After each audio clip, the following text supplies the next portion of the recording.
elements. I just want to highlight some things because our time is limited. I really want us to be able to open up the discussion. But this was an intervention that was grounded in culture. You know, we started with the whole basis of looking at the principles of Ma'at, which is an African-centered value system. And we started with that and centered the curriculum in the principles of Ma'at. And I say that because a lot of times when we do programming, we sort of add culture somewhere in there, and then we say it's cultural competence.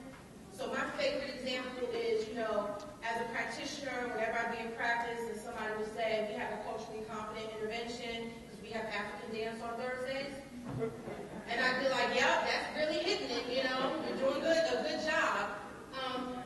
We really wanted to be able to show that when you use a value system, it does something to the intervention. So this whole intervention was rooted in Ma'at.